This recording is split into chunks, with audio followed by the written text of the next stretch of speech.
Alright. So may pasyente tayo dito mga kaibigan. Acer Aspire 3 A314. Black screen after login.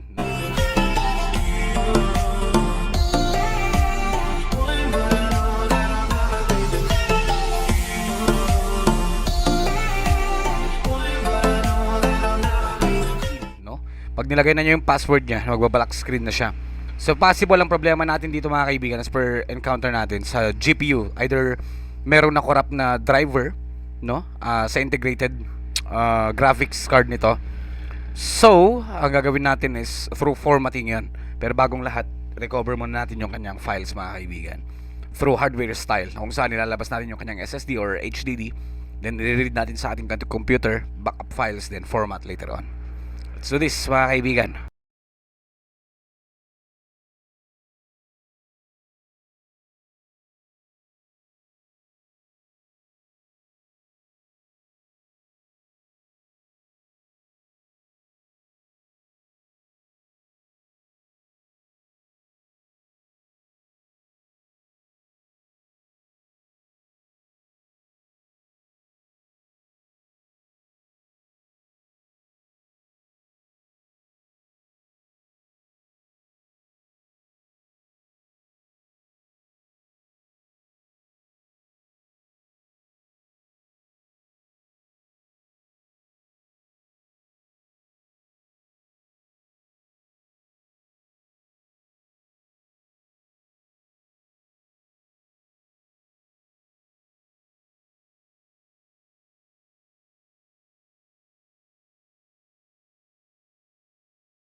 So, okay na tong laptop mga kaibigan.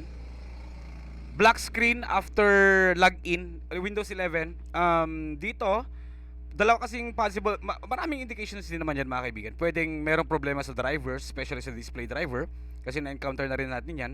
Pwede rin namang parang nag-automatic switch siya sa isang, parang nag-create siya ng login account na parang, hindi ko masabi yung error. Pero ang solution doon, basic fix mga kaibigan, is OS installation. Pero syempre, bago kayo mag-format, tanungin nyo muna sa client nyo kung meron ba siyang importanteng files. And dito, may importante siyang files, kaya binack up muna natin, saka natin siya final clean.